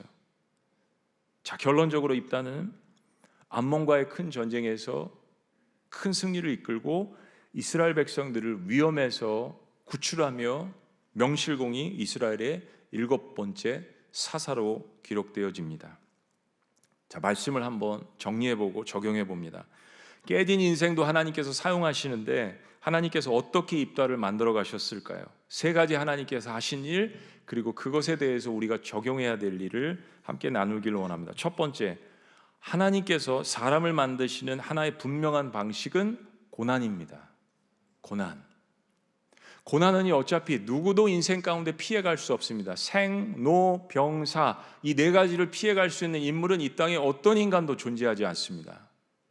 어차피 고난이라는 것은 우리 모두가 겪는 것이에요. 그러면 고난을 겪을 때 창조적인 방법이 있을 것 아닙니까? 고난을 겪을 때 우리는 불에 타기도 합니다. 인생이 파괴되어지기도 합니다. 근데 고난을 통하여서 인생이 성숙해지기도 하고 인생이 하나님과 더 가까워지기도 합니다. 입다는 그가 인생 가운데 가장 곤고한 시절, 인생이 깨어질 대로 깨어진 가운데 돕당에서 더욱더 가깝게 하나님을 만났습니다. 어느 순간인지 모르겠지만 가장 공고했을 때 하나님을 만난 입다는 이스라엘 백성들이 찾아왔을 때 그들에게 하나님이란 단어를 몇 번씩이나 이야기하면서 하나님께 기도하면서 하나님 앞에서 언약을 합니다. 도저히 하나님을 만날 수도 없었고 찾고 싶지도 않을 것 같은 상황 속에서 입다는 하나님을 만났습니다. 그가 겪은 고난 때문이었습니다. 도망자 다윗이나 야곱처럼 광야에서 하나님을 붙들 수밖에 없었던 사람들, 고난을 만나면서 내 인생이 파괴되어지는가, 아니면 고난을 만나면서 더욱더 단단해지는가, 이건 우리의 결정이죠. 나는 어떻게 해야 할까? 자신이 깨어진 인생이라고 생각될수록 하나님을 더욱더 붙드는 것, 우리의 업적이나 우리의 선한 일이 아닙니다. 이 아무것도 아닌 것 같은 겨자 씨와 같은 이 믿음의 이니시에이션 시초를 통하여서, 시작을 통하여서 하나님은 아브라함의 인생을 이끄시고 책임져 주신 거고, 이삭의 인생을 붙드신 거고, 야곱의 인생도 하나님께서 책임져 주신 것입니다. 그래서 겨자 씨와 같은 믿음이 필요한 것입니다. 입다의 고백을 기억하십시오. 만일 여호와께서 그들을 내게 넘겨 주시면, 만일 여호와께서 나와 함께 하시면 내가 일을 할 수 있습니다. 입다의 놀라운 신앙 고백입니다. 어떠한 고난 가운데도 하나님을 잃어버리지 않고 붙드시는 저와 여러분들이 되시기를 주의 이름으로 축원합니다. 특별히 내가 깨어진 인생이라고 생각하시는 분들은요. 자, 두 번째, 하나님은 깨진 그릇도 고쳐 쓰시는 토기장이심을 기억하시기 바랍니다. 하나님은 그릇을 깨시기도 하고 새롭게 고치시기도 하시는 토기장이심을 기억하셔야 되는 거예요. 오늘 다 말씀드릴 수는 없지만 제가 하도 창세기에 몰입해서 설교를 해서 그런 것 같아요. 로마서 말씀에 보면 내가 에서는 미워하였고 야곱은 사랑하였다는 말씀을 오해하지 않으시길 바랍니다. 그 이야기 하시고 토기장에 대한 비유를 하시죠. 이건 창세기를 읽어보셔야 이해할 수 있습니다. 하나님 우리를 로봇처럼 만들지 않으셨습니다. 애초에 인생을 그냥 다 그런 방향으로 가도록 하나님께서 그렇게 하셨다는 이야기가 아닙니다. 우린 토기장이를 이야기할 때 우리의 마음 가운데 인간으로서의, 저도 그럴 때가 있었습니다. 인간으로서 우리가 하나님 앞에 항변을 할 때가 있죠. 하나님, 왜 나는 금수저가 아닌데, 왜 나는 이런 부모 밑에서 이런 환경 가운데에서, 왜 나는 이 모양 이 꼴이죠, 왜 토기장이신 하나님은 나를 이런 토기로 만드셨나요? 라는 생각만 합니다. 사실은 반대입니다. 하나님은 그릇을 깨시기도 하시지만 새롭게 고쳐 가시기도 하십니다. 토기장이만 할 수 있는 일이에요. 우리의 깨어진 인생의 조각조각 난 그릇들을 다시 모으셔서 거기에 예수 그리스도의 아들의 살과 피를 통하여서 영원히 깨어지지 않는 그 인생의 그릇을 만들어 가시는 토기장이가 저와 여러분들이 신뢰하고 사랑하고 믿으시는 하나님이십니다. 그러니까 인생에 있어서 성공은 항상 이기는 것이 아니라 절대 포기하지 않는 것이 있습니다. 때로 내가 나를 포기해도 나를 붙들고 계시는 하나님께서 나를 포기하시지 않잖아요. 이게 우리 자녀들에게 메시지에게 중요한 것 같습니다. 자, 그럼 나는 무엇을 해야 할까요? 입다에게서 배우는 교훈은 비록 밑바닥 인생을 살아왔더라도 그 중심에 하나님을 잃지 않고 산 자는 다시 기회를 얻게 된다는 중요한 교훈입니다. 우리 주님은 최고의 나를 빚어가시는 토기장이십니다. 우리의 죄와 허물 때문에, 혹은 우리 부모의 죄와 허물 때문에 내 인생이 깨어진 듯 보여도 토기장이신 하나님의 손에 잡히면 하나님은 마스터피스, 걸작품을 만들어내는데 명수이십니다. 전능자 하나님, 내 인생의 주관자 하나님, 나의 아버지 하나님, 그래서 나를 포기하지 말고 최고의 토기장이, 최고의 창조주이신 하나님 앞에 우리의 인생을 지속적으로 드리시기를 주의 이름으로 축원합니다. 마지막 세 번째는 하나님은 누구나 쓰실 준비가 되어 있으십니다. He's ready for us. Are we ready for Him? 하나님은 준비가 되어 계신데 나는 준비가 되어 있는가? 자, 입다는 암몬 전쟁을 큰 승리로 이끕니다. 그러나 그 후의 이야기들 가운데 우리를 실망시키는 부분들이 있습니까? 없습니까? 전 참 이상해요. 입다가 실수를 합니까? 안 합니까?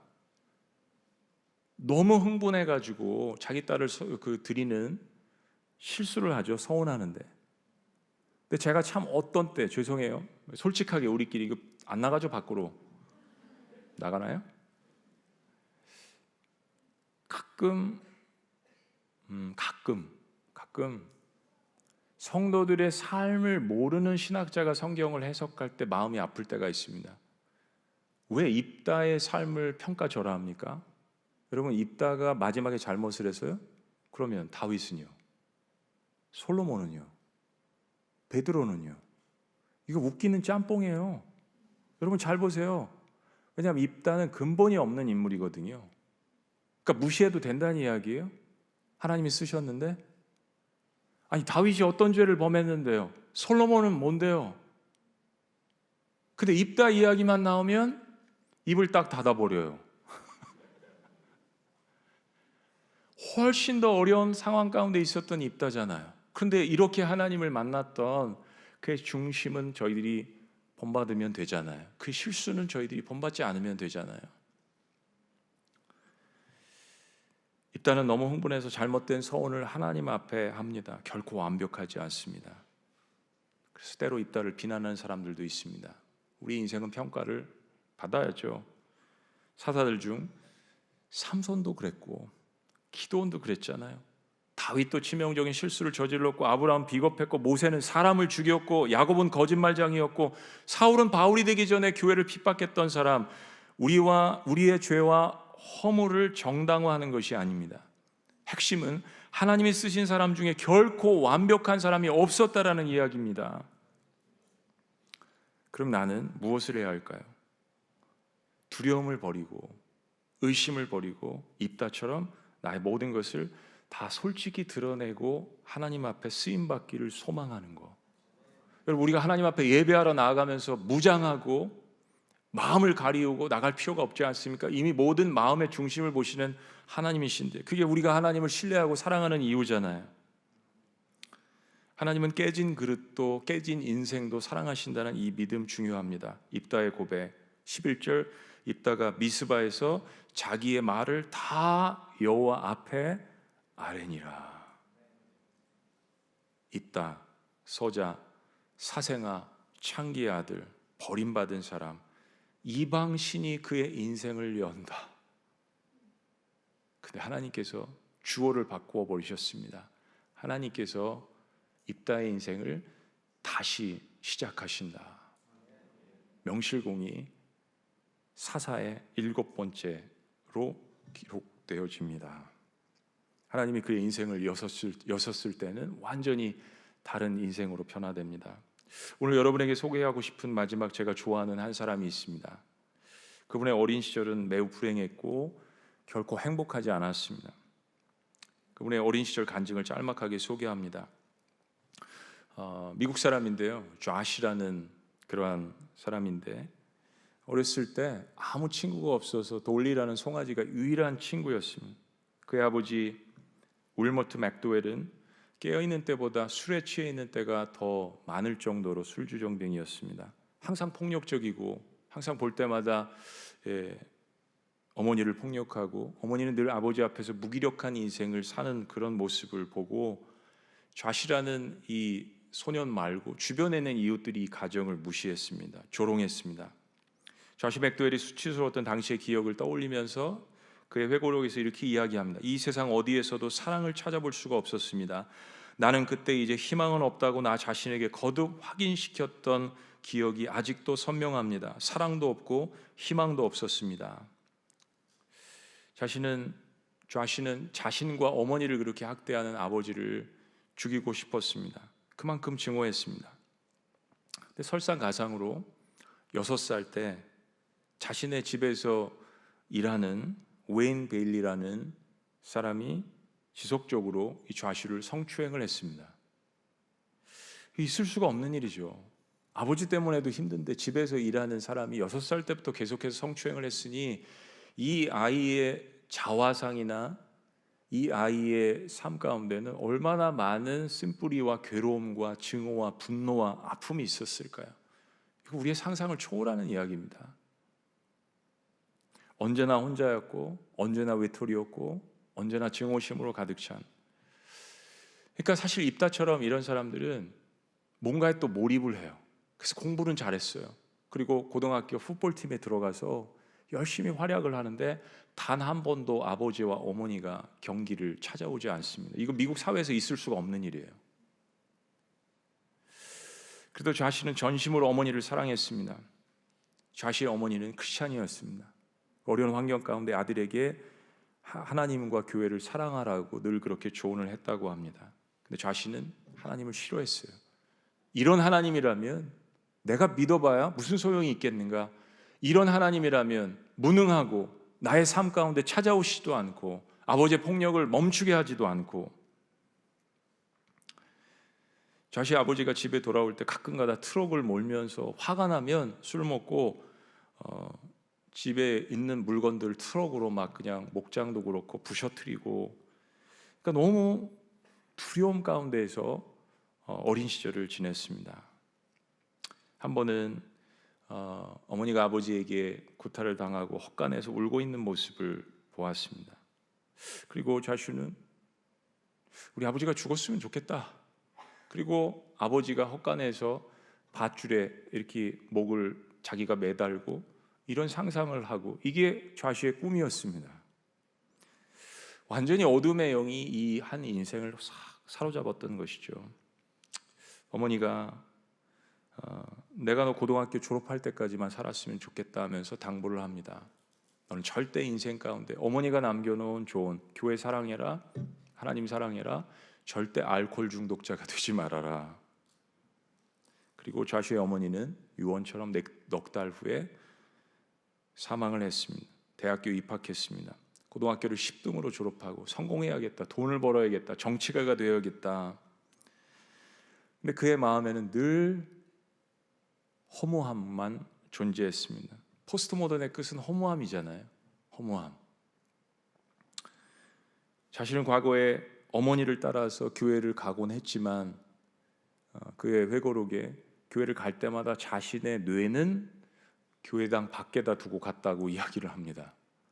하나님은 비이성적이신 분, 나와 함께 하시지 않는 분. 그러다가 자시가 학교에서 톤이라는 여학생을 만나게 됩니다.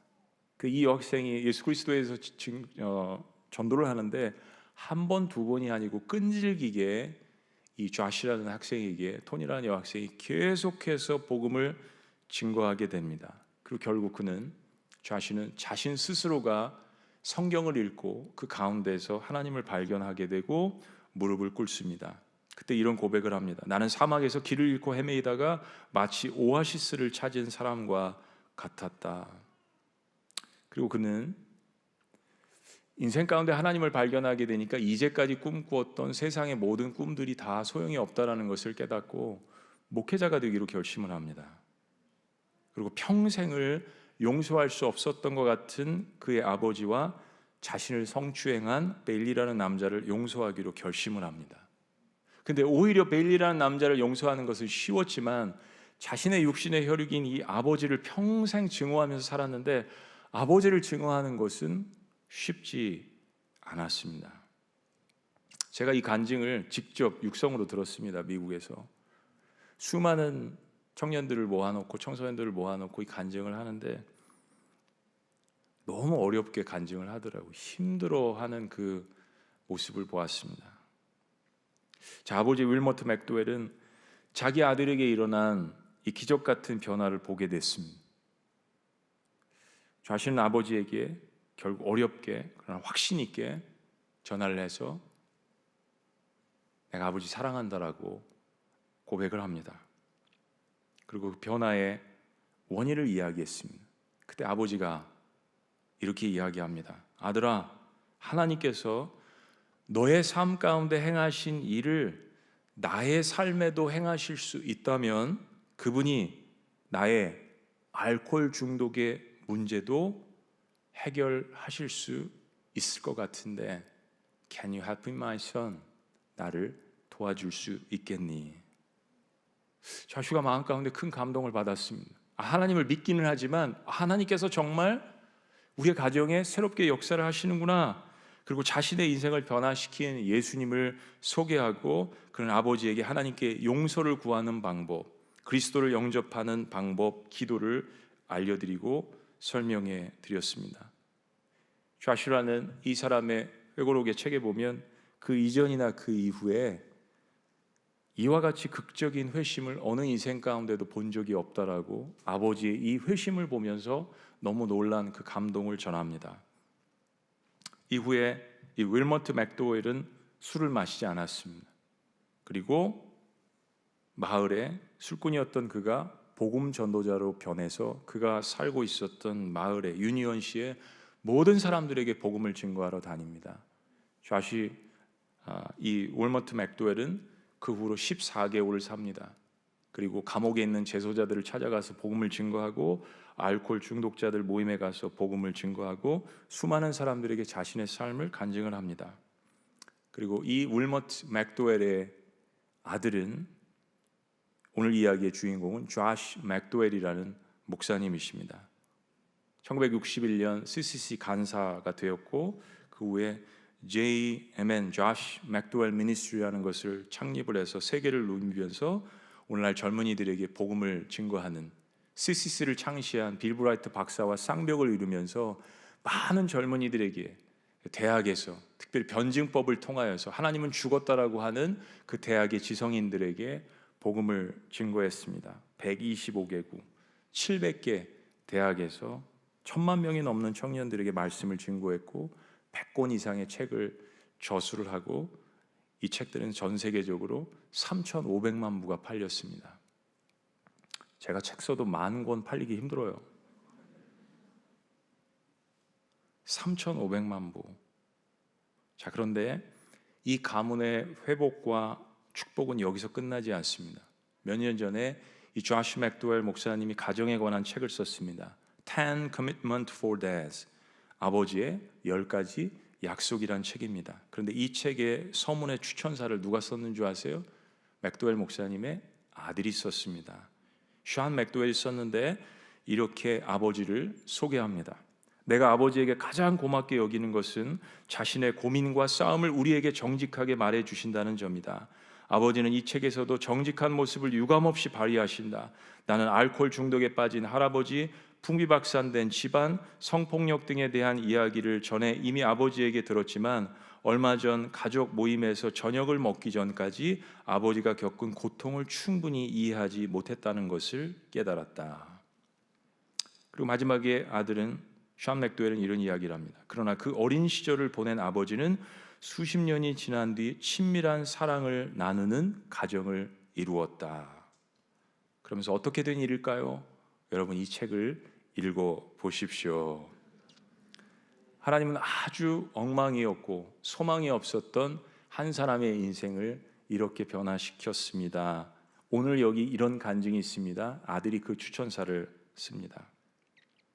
이 책에 보면 깨진 가정에서 자란 이 조시라는 이 아이를 목회자로 하나님께서 깨우시고 부르시고 치료하시고 그리고 그의 자녀들을 손자들을 어떻게 하나님의 사람들로 4대째 키워놨는지 이 간증이 포함되어 있습니다. 사랑하는 여러분, 이 간증이 조시 맥도웰이라는 사람만의 간증이어야 할까요? 오늘 본문에 입다가 바로 조시 맥도웰 목사님이 바로 우리 자신의 또한 신앙 인생의 고백 아니겠습니까?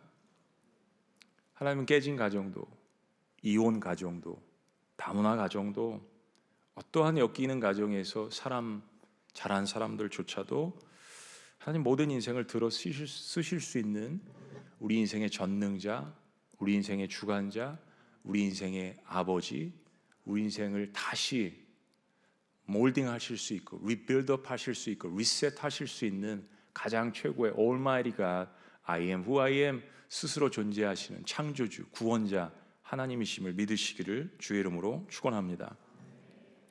이번 부흥의 주제가 러브 지저스잖아요. 제가 너무 사랑하는 말씀이에요. 많이 했던 말씀입니다. 근데 다음 주에 이제 마지막 결론이 나올 것이고요. 저는 오늘 마지막 이 말씀의 결론으로서 입다에게 또 조시 맥도웰 목사님에게 또 저와 여러분들에게 늘 하나님께서 우리의 인생의 실패 가운데 허물 가운데 하시는 질문이 이 질문이라고 생각합니다. 내가 나를 사랑하느냐? 우리는 때로 기고만장해서 하나님 제가 이런 업적을 쌓았어요. 교회에서 이렇게 했어요. 자녀들에게 이렇게 했어요. 사회에서 이렇게 했어요. 하나님 제가 이만큼 공부하고 이만큼 성공하고 막 하나님한테 이야기할 때 그래서 내가 나를 사랑하냐고. 또 우리는 이야기합니다. 하나님 저는 쓸모없는 인생 이렇게 실패했고 이런 가정에서 자랐고 이런 환경 가운데 있었고 성품도 이렇고 하나님 저는 이래요. 하나님 또 질문하십니다. 그래서 내가 나를 사랑하냐고. 갈릴리 디베랴 호숫가에 찾아온 그 베드로를 향해서 주님이 하신 말씀은 어떤 다른 말씀이 아니었잖아요. 입다야, 좌슈야, 베드로야, 내가 나를 사랑하냐고. 하나님은 우리와 인격적인 관계를 맺기 원하십니다. 왜냐하면 우리가 이 세상 살면서 인격적인 관계를 제대로 맺지 못하고 인격적인 사랑과 케어를 제대로 완벽하게 받은 사람이 없기 때문에 주님은 그저 찾아오셔서 우리의 성공에도 때로는 우리의 실패에도 늘 이 질문을 하십니다. 내가 나를 사랑하느냐? 그리고 말씀하십니다. 그러면 내가 너에게 준 인생의 사명 이렇게 내 양을 치우라. 입다에게 하나님께서 이 음성을 저는 들려주셨다라고 확신을 합니다. 베드로에게 들려주셨듯이 좌시 맥도웰 목사님에게 들려주셨듯이 이번 2022년도 신년 부흥회를 통하여서 여기에 참석하시는 또 영상으로 예배드리시는 모든 분들에게 하나님께서 이 동일한 말씀을 주셨다라고 생각합니다. 그래서 입다는 고백한 거예요. 만일 여호와 하나님께서 나와 함께 하시면. 입다는 알고 있었습니다. 기도하시겠습니다.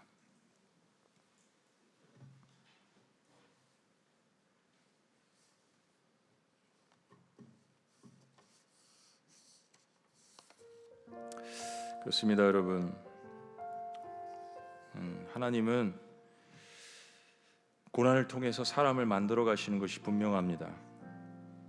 고난이 하나님께로부터 왔는지 또 주변으로부터 왔는지 구분하는 것보다 더 중요한 것은 고난이 일단 내 삶 가운데 있다라는 것, 그리고 하나님께서는 고난을 사용하셔서 하나님의 멋진 사람으로 만들어 가시는 것이라는 것.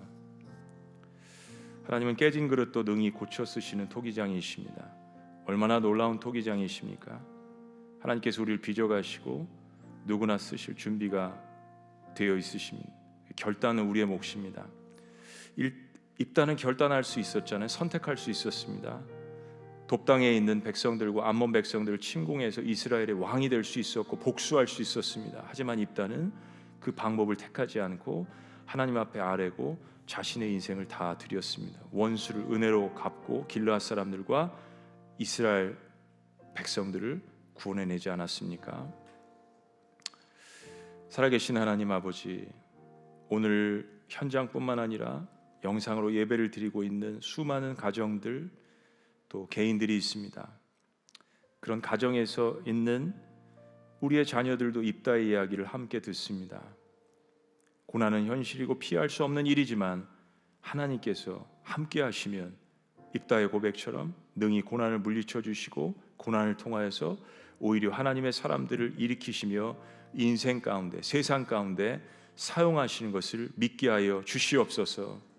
깨진 사람을, 깨진 인생을, 깨어진 가정을 예수 그리스도의 보혈을 통하여서 살을 붙이시고 피를 수혈해 주시고 사용하시는 그런 하나님을 믿고 나도 입다처럼 주님 앞에 내 삶을 드리며 원수를 은혜로 갚는 그러한 멋진 인생의 영적인 그러한 역전의 인생을 살아갈 수 있도록 하나님 오늘 주님 앞에 예배하며 나아가는 모든 하나님의 권속들을 축복하여 주시옵소서. 이 말씀을 기억하며 하나님을 신뢰하며 세상의 바벨론과 암몬 자손을 물리치신 그 하나님의 능력을 경험하는 이 시대에 하나님이 세우신 모든 주의 종들이 될 수 있도록 우리 주님께서 축복하여 주시옵소서. 놀라우신 이름 예수님의 이름으로 감사하며 기도합니다. 아멘.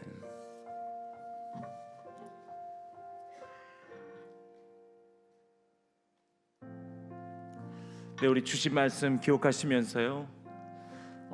보니까 우리가 입다한 것 같아요. 상처투성이로 오늘을 살고 있는 저희가 입다 아니겠습니까? 하나님 우리에게 선택하라고 말씀하시는 것 같습니다. 좌절하고 포기할래? 하나님 붙들고 쓰임 받을래? 우리 인생 돌아보니까 다 주님의 은혜 아니겠습니까? 내 능력으로 여기까지 살았다고 착각하고 살았던 우리 모습, 우리 한번 마지막 찬양, 은혜라는 찬양 입술 고백하고요, 우리 기도로 한번 고백하고 나아가도록 하겠습니다. 은혜, 우리 찬양 드리겠습니다.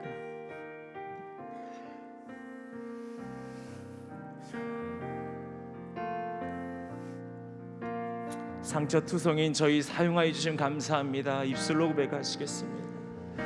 내가 누려왔던 모든 것들이, 내가 지나왔던 모든 시간이, 지나왔던 모든 시간이, 내가 걸어왔던 모든 순간 다 주님의 은혜였음을 고백합니다. 당연한 것 아니라 은혜였소. 아침 해가 뜨고 저녁에 노을, 밤에 봄의 꽃향기와 가을의 열매, 꽃향기와 가을의 열매, 변하는 계절의 모든 순간 당연한 것 아니라 주님의 은혜였습니다. 당연한 것 아니라 은혜였습니다. 모든 것이 은혜, 것이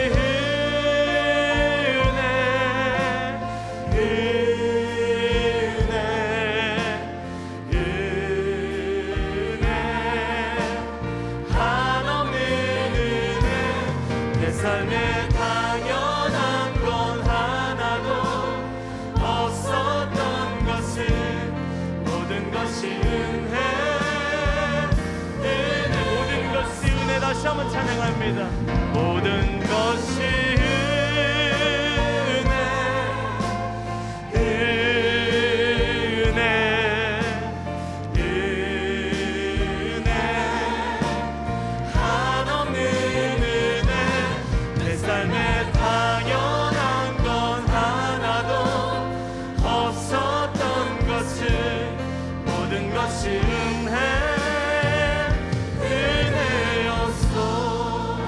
이 시간 한번 기도하며 나아가길 원합니다.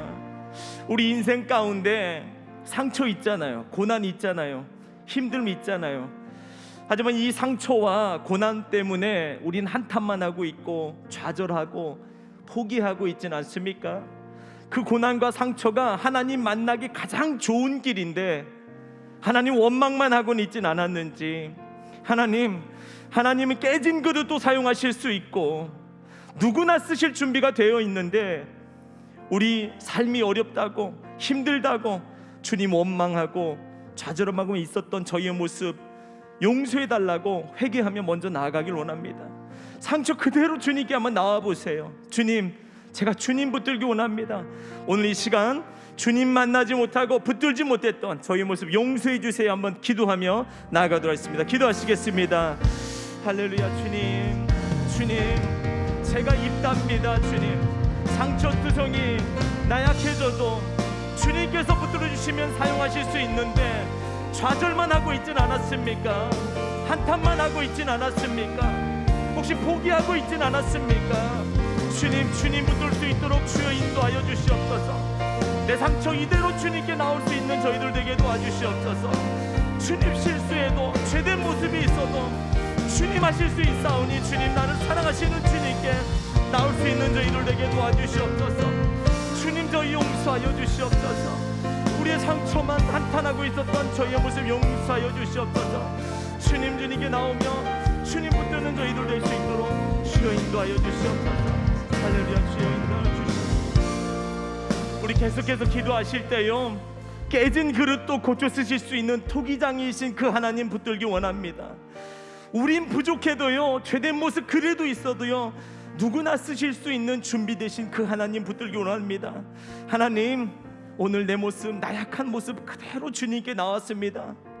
오늘도 잘못했다 책망하지 아니하시고 사랑한다 품어주시는 그 주님 붙들고 승리하는 저희들 되게 도와주세요.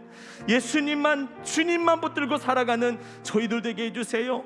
여호와께서 그들을 내게 넘겨주시면 내가 할 수 있다고 고백한 입다처럼 여호와께서 나와 함께 하시면 내가 이 고난도 능히 헤쳐나갈 수 있음을 고백하며 하나님 붙들며 기도하기 나아가기 원합니다. 기도하시겠습니다.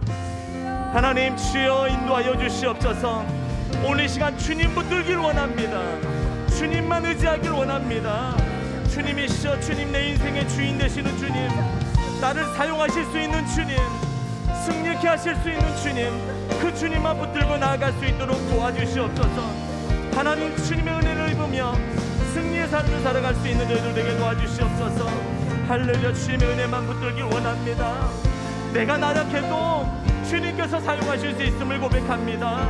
나의 상처 아물게 하실 수 있는 그 주님 붙들고 나아가길 원합니다. 포기하지 않게 하시고 좌절하지 않게 하시고 주님 의지하며 붙들며 나아가는 저희 될 수 있도록 주여 인도하여 주셔서 주님의 은혜 만끽하며 주님께 멋지게 쓰임받을 수 있는 새해의 입다 될 수 있도록 주여 역사하여 주시옵소서. 할렐루야. 주여 감사합니다. 주여 감사합니다. 하나님 귀한 말씀으로 도전 주심을 감사합니다. 상처투성이었던 입다의 모습을 보니 제가 입다였습니다. 나의 인생을 돌아보니 내 인생에 상처가 많고 고난이 많고 나약하고 쓰러지고 죄된 모습 그대로 있는 제가 입다였습니다. 하지만 주님, 이 고난 가운데 우리는 주님 찾지 못하고 한탄하고 좌절하고 포기하고 있진 않았는지요? 주님, 제 모습을 바라보니 깨진 그릇 같지만 그 그릇도 고쳐 쓰실 수 있는 진정한 토기장이신 하나님 붙들며 살아갈 수 있는 저희들 되게 도와주시옵소서. 나는 부족하지만 죄된 모습 그대로지만 나약하지만 실수하지만 하나님은 누구나 쓰실 수 있음을 바라보게 하심을 감사합니다. 하나님의 그 때를 기대함으로 기다림으로 하루하루 살아가는 저희들 될 수 있도록 인도하여 주시옵소서. 입다의 고백처럼 여호와께서 나와 함께 하시면 내가 할 수 있다는 믿음을 고백하고 승리하는 저희들 될 수 있도록 인도하여 주시옵소서. 모든 말씀 구할 때마다 예수님의 이름으로 기도하였습니다.